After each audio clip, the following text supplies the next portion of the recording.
Hello student, this is Kapoor sir. Welcome on my YouTube channel. Today's topic is intensity of electric field due to electric dipole. तो सबसे पहले हम लोग बात कर लेते हैं कि इलेक्ट्रिक डायपोल एक्चुअल में होता क्या है। आपको पहले से मालूम है कि अगर हम दो सेम मैग्नीट्यूड और डिफरेंट पोलैरिटी चार्जेस को एक पर्टिकुलर डिस्टेंस पे सेपरेट कर देते हैं तो एक जो डिवाइस बनता है हम उसको बोलते हैं इलेक्ट्रिक डायपोल। अब इलेक्ट्रिक डायपोल का एक डायपोल मोमेंट होता है, ओके तो वो एक्ट कर रहा होता है इलेक्ट्रिक डायपोल के मिड पॉइंट पर। ये हमारे पास में हमने दोनों चार्जेस ले लिए -q और +q, ओके ये बन गया हमारे पास में एक इलेक्ट्रिक डायपोल जिसका इलेक्ट्रिक डायपोल मोमेंट एक्ट कर रहा है कहाँ पर, सेंटर पर। ठीक है, इसकी डायरेक्शन होगी -q से +q की तरफ। ओके अब हमें क्या करना है कि इस इलेक्ट्रिक डायपोल को लेकर के intensity of electric field count करनी है। अभी आप एक चीज़ कह सकते हैं कि ये इलेक्ट्रिक डायपोल मोमेंट क्यों है, तो आपको पता है ना कि पॉजिटिव चार्ज से electric field lines away from the charge होती है, नेगेटिव की तरफ होती है, तो दोनों अपोजिट फोर्सेस एक्ट कर रहे होंगे। तो अगर हम इसको इलेक्ट्रिक फील्ड में कहीं भी रखेंगे, हम इलेक्ट्रिक डायपोल को इलेक्ट्रिक फील्ड में कहीं भी रखें, इलेक्ट्रिक फील्ड का नेचर है कि इलेक्ट्रिक डायपोल पे एक रेस्टोरिंग फोर्स एक्ट कराएगा और क्या करेगा कि वो इलेक्ट्रिक डायपोल को अपनी ही डायरेक्शन में अलाइन करने की कोशिश करेगा। कि वैसे मान लेते हैं कि इलेक्ट्रिक फील्ड की डायरेक्शन ये है और हमने इस तरह से डायपोल रख दिया और डायपोल मोमेंट हमारा इधर डायरेक्शन में है, ऊपर की तरफ डायरेक्शन में, तो इलेक्ट्रिक फील्ड इलेक्ट्रिक डायपोल को अपनी डायरेक्शन में लाने के लिए एक रेस्टोरिंग फोर्स एक्ट कराएगा। इसके कारण आपके पास में इलेक्ट्रिक डायपोल मोमेंट होता है। ओके इन ब्रीफली आगे बढ़ते हैं तो हम लोग के पास क्या है कि intensity of electric field due to electric dipole पता करनी है। तो इसकी दो कंडीशन होती हैं। पहली कंडीशन है बेटे एक्सियल और दूसरी कंडीशन है नॉन एक्सियल। जो पहली कंडीशन है वो आपके पास में एक्सियल कंडीशन है और दूसरी कंडीशन है non axial condition. Okay first condition हमारे पास में एक्सियल है और दूसरी है नॉन एक्सियल। इन दोनों के अलग अलग नेम भी हैं। एक्सियल कंडीशन को हम लोग ऐसे बोलते हैं कि end on position, end on position, और नॉन एक्सियल को बोलते हैं okay broad side on position. इनको भी थोड़ा सा समझ लेते हैं। एक्सियल कंडीशन मतलब इलेक्ट्रिक डायपोल की जो एक्सिस पास हो रही है फ्रॉम द सेंटर, इस एक्सिस पर कहीं भी कोई एक पॉइंट सिचुएटेड है, look like that, this is point C, ठीक है, and electric dipole is A B. Okay इसके सेंटर से सी तक की डिस्टेंस जो है वो स्मॉल r हमने काउंट कर ली कि ये हमारे पास में सी तक की डिस्टेंस है। और इस पॉइंट सी पर जैसे intensity of electric field find out कर रहे होंगे एक्सियल कंडीशन में। नॉन एक्सियल कंडीशन कैसी कंडीशन होगी कि इस लाइन के अलावा कहीं भी, ठीक है, ये जो लाइन आपके पास में है एक्सिस जो है इसके अलावा कहीं भी अगर कोई पॉइंट सिचुएटेड है तो वो नॉन एक्सियल की कंडीशन में आएगा। बट आपके सिलेबस में एक स्पेसिफिक कंडीशन पहले स्टडी की गई है और आर्बिट्ररी कंडीशन बाद में स्टडी की गई है। तो हम लोग बात कर सकते हैं यहाँ पर कि एक्सियल कंडीशन या एंड ऑन पोजीशन में इलेक्ट्रिक डायपोल को लेकर के एक्सिस पर कोई पॉइंट सी है, इस पॉइंट पर इंटेंसिटी ऑफ इलेक्ट्रिक फील्ड क्या होगी। ओके तो मैं इसको इरेज कर देता हूँ ब्रॉड साइड ऑन को, ये सेकंड टाइम में देखेंगे, और हम बात करते हैं एक्सियल कंडीशन की। तो हमारे पास डायपोल पहले से कंस्ट्रक्ट है, ये आपका डायपोल है और डायपोल मोमेंट आपका ये P है और यहाँ से मिड पॉइंट से R डिस्टेंस पर एक पॉइंट C है। अभी आपको एक बात ये पता है कि +q चार्ज को लेकर के intensity of electric field away from the charge होती है। तो ये हमारे पास में प्लस वाले को लेकर के E भी है, क्योंकि ये भी पॉइंट पर रखा हुआ है इसलिए हमने अज्यूम कर लिया, थोड़ा सिंप्लिसिटी रहेगी। और आपके पास -q की तरफ आते हुए इंटेंसिटी ऑफ इलेक्ट्रिक फील्ड होती है, this is EA। Okay clear. अभी आप देखो यहाँ से, अब इस बात को समझिएगा कि +q चार्ज से पॉइंट C तक की जो डिस्टेंस है वो क्या है, R में जो R डिस्टेंस है ये मिड पॉइंट से है और यहाँ से L इससे माइनस हो जाएगी, तो ये हमारे पास में पॉइंट C की डिस्टेंस जो है ना वो प्लस चार्ज से पता चल जाएगी। ओके अभी -q चार्ज से अगर बात करते हैं तो यहाँ से हमारे पास क्या होता है, R के साथ में L को ऐड कर दिया जाएगा। ऐड क्यों किया गया? क्योंकि आप देख रहे हैं कि R जो है मिड पॉइंट से है, L डिस्टेंस पर माइनस Q चार्ज है, तो R तो यहाँ तक हो गई और यहाँ तक की L वैल्यू और इंक्लूड होकर के ये हो गया R प्लस L। चलिए हम लोग इंटेंसिटी फाइंड आउट कर लेते, तो हम कहेंगे कि intensity of electric field due to minus Q charge at C is dash करिए, ये क्या है, EA इज इक्वल टू, ठीक है, 1/4 पाई एप्सिलॉन नॉट। वैल्यू को मैं यहाँ पर डालना पसंद करूँगा इन कंपैरिजन टू स्मॉल के, ठीक है। और ये हमारे पास हो जाएगा Q/R plus L whole square, equation number 1। Okay, अभी सेकंड कंडीशन में देखते हैं। इंटेंसिटी ऑफ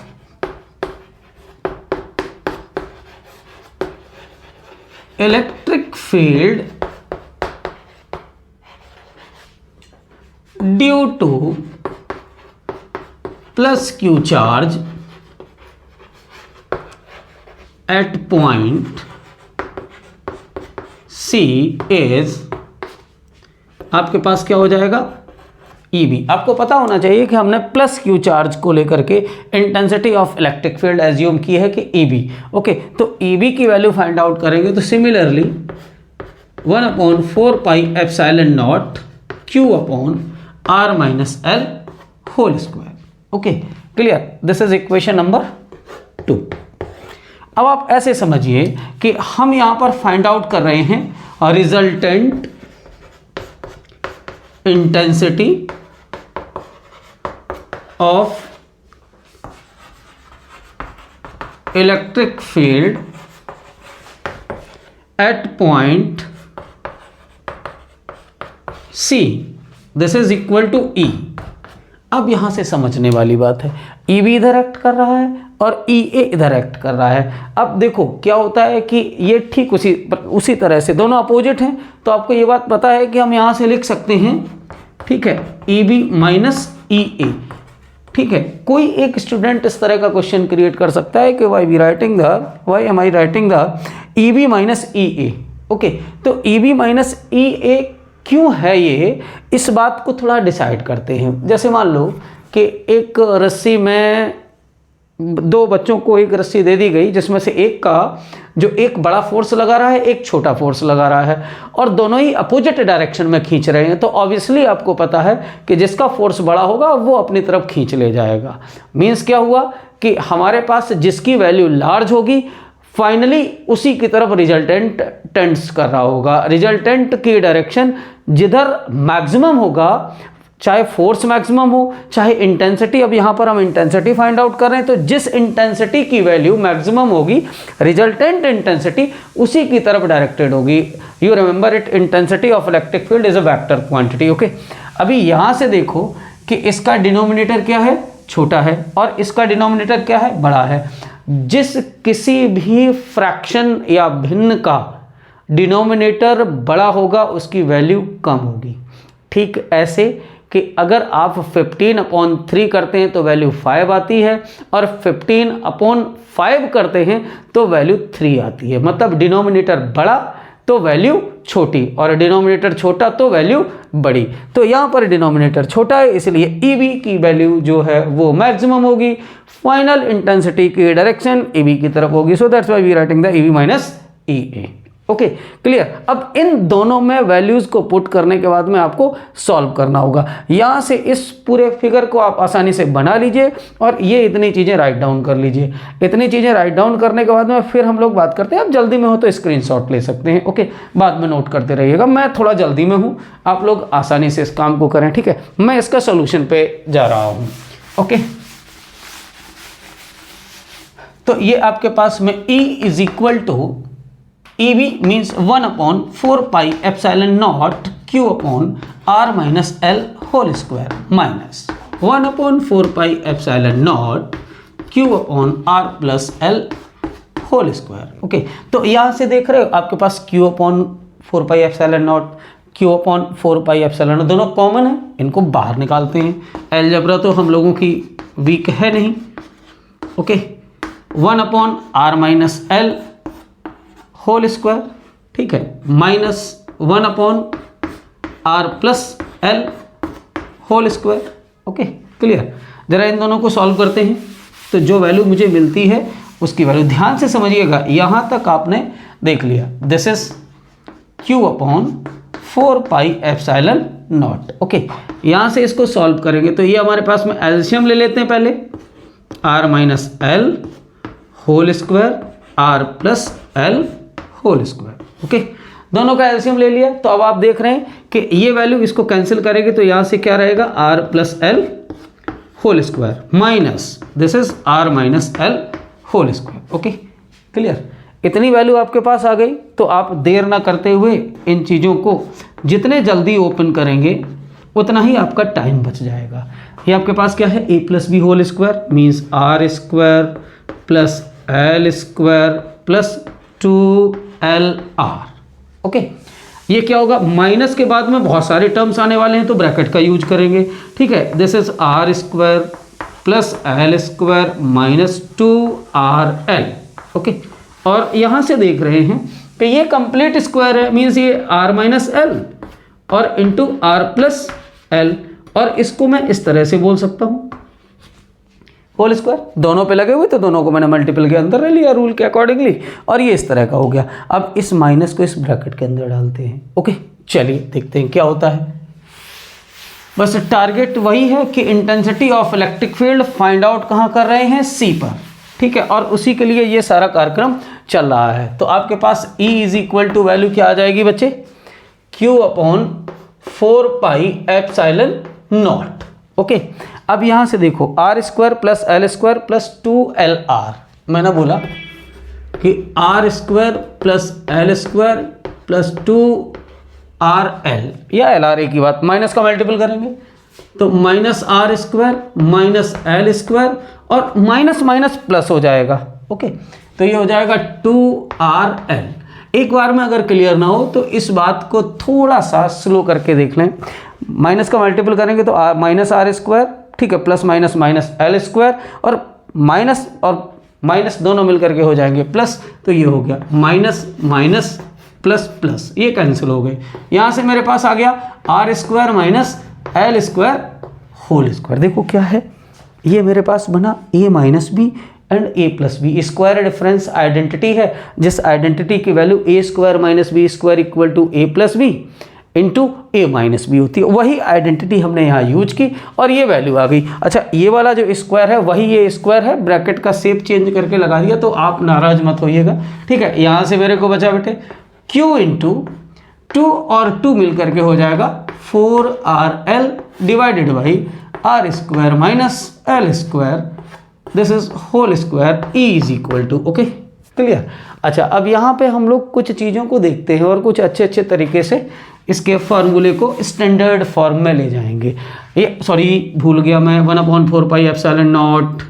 ठीक है, चलो यहाँ पे मैं डाल देता हूँ Q upon 4 pi epsilon naught R square minus L square whole square. Okay, छोटा सा लग रहा था, मैं समझ में आ गया था कि कुछ भूल गए हैं। आगे की बात करते हैं बेटे, देखो 1/4 पाई एप्सिलॉन नॉट, यहाँ से मैंने क्या किया कि 2 को बाहर रखा 4 वाले को और बाकी का बचा 2L इंटू Q और इंटू R। ओके, या इसको सही तरीके से लिखें जैसे रिदम में रहता है 2QL। ओके, और ये हमारे पास हो जाएगा R square minus L square whole square. समझिएगा, अभी आपके पास में एक इलेक्ट्रिक डायपोल जैसी जो चीज़ हुआ करती थी वो मैंने बताया था कि P इज इक्वल टू किसी एक चार्ज का मैग्नीट्यूड और उसमें मल्टीपल करना होगा आपको दोनों चार्जेस के बीच के डिस्टेंस की। आपको याद आ रहा होगा कि दोनों चार्जेस L और L डिस्टेंस पे थे तो वो हो गई थी 2L और किसी एक चार्ज का मैग्नीट्यूड था Q, तो Q into 2L equal to हो जाएगा 2QL और जो किसको रिप्रेजेंट करेगा, इलेक्ट्रिक डायपोल। ओके, तो इलेक्ट्रिक डायपोल मोमेंट को जिसको हम बोलते हैं P, तो आप कह सकते हैं कि since P is equal to 2QL। ठीक है, आप कह रहे होंगे कि तमाम इतनी भूमिका बनाने की क्या जरूरत थी, तो E इज इक्वल टू आ जाएगा क्या, 1/4πε0 और ये हो जाएगा 2 into P into R divided by R square minus L square और ये होल स्क्वायर। ऑर्डिनरी फार्मूला जो आ रहा है वो यही फार्मूला होगा, ठीक है। बट ऐसा होता है कि इलेक्ट्रिक डायपोल, आपको पता होगा, आपने कोवेलेंट बॉन्ड पढ़े होंगे तो उनमें एक डायपोल मोमेंट हुआ करता था करके, मतलब कि पार्शियली शिफ्टिंग ऑफ इलेक्ट्रॉन, ठीक है, कुछ पार्शियल चार्ज पॉजिटिव नेगेटिव आ जाते होंगे तो वहाँ डायपोल फ्रेम्ड हो जाता था करके। तो जितने भी मोस्ट ऑफ कोवेलेंट कंपाउंड होते हैं सभी के पास इलेक्ट्रिक डायपोल होता है, जीरो भले ही हो, ये बात अलग है, क्लियर, बट इलेक्ट्रिक डायपोल जैसा कॉन्सेप्ट तो होता है। तो आप ऐसे बोल सकते हैं कि वो एक मॉलिक्यूल्स की वैल्यू के लेंथ जैसी कुछ एल होती होगी, मींस आर से बहुत बहुत बहुत छोटी। तो इस बात को हम यहाँ पे डिलीवर कर देते हैं कंडीशंस। ये चीज़ आप नोट कर लीजिएगा, यहाँ से लेकर के वहाँ तक की एक स्क्रीनशॉट लीजिए और इसके बाद में इसको आगे आप राइट डाउन कर लीजिएगा, लिखना ज़रूर, ठीक है। मैं इसके आगे की सीन को समझा दे रहा हूँ आपको। तो इसके आगे का सीन क्या होगा बच्चे, देखो नॉर्मली कि मैं लिखता हूँ कंडीशन के इफ़ जो R की वैल्यू है वो L से बहुत बड़ी है, R ग्रेटर देन L, ठीक है, देन यहाँ से हम बोल सकते हैं कि L को लगभग ज़ीरो ले सकते हैं, मीन्स कि L नेगलेक्ट हो जाएगा। तो E is equal to value देखते हैं 1/4πε0, ओके। ये आपके पास आ जाएगा 2πr डिवाइडेड बाई L की वैल्यू तो नेगलेक्ट हो गई तो R square minus 0 whole square. तो आप ऐसे कह सकते हैं कि ये दिस इज R⁴, ओके। तो आप ऐसे अगले वाले टर्म्स में लिख सकते हैं कि 1/4πε0 2πr/R⁴, यहाँ से ये पावर कैंसिल हो जाएगी। तो E की वैल्यू जो स्टैंडर्ड मिलती है 1/4πε0 2p/r³। उम्मीद करता हूँ कि ये चीज़ आपको समझ में आई होगी। दिस इज 2p/r³ और होगा किधर की तरफ, आपको पहले से पता है जिधर की तरफ EB की डायरेक्शन है, ओके। तो ये हमारे पास में इस तरह से हम लोग फाइंड आउट कर सकते हैं। ज़रा सा मैं आपके साथ में अगर वेक्टर फॉर्म भी लिखना चाहूँगा तो भी कोई ख़तरनाक बात नहीं, मैं आसानी से लिख सकता हूँ। बट हम ऐसे एज्यूम कर लेते हैं कि अब पॉइंट और डायपोल के बीच में अगर कोई डाइलेक्ट्रिक इन्वॉल्व कर दिया, जैसे मैंने कूलम्ब्स लॉ में बताया है कि डायपोल और पॉइंट के बीच में डाइलेक्ट्रिक अगर कंप्लीटली एग्जिस्ट है तो E is equal to 1/4πε0 K, capital है याद रखिएगा, ठीक है। This is 2p/r³, okay. ये डाइलेक्ट्रिक की कंडीशन में आपके पास में है। यूनिट न्यूटन पर कूलम्ब लिखने से बिल्कुल मत चूकिए, क्लियर, इसको थोड़ा अच्छा माना जाएगा। वेक्टर फॉर्म लगाना चाहें तो P पर वेक्टर लगा दीजिए, यूनिट वेक्टर R से मल्टीपल कर दीजिए, तो बहुत सारी चीज़ें इसको अलग अलग तरीके से हम चेंज कर सकते हैं। नेक्स्ट वाले लेक्चर में हम लोग नॉन एक्सियल कंडीशन स्टडी कर रहे होंगे, बट वो नॉर्मल स्टडी करेंगे, ज़्यादा उसमें स्पेशलाइजेशन बाद में करेंगे। पहले फंडामेंटल तैयार हो, इसके बाद में फंडामेंटल प्लस होगा, फिर एक्सपर्ट लेवल आएगा।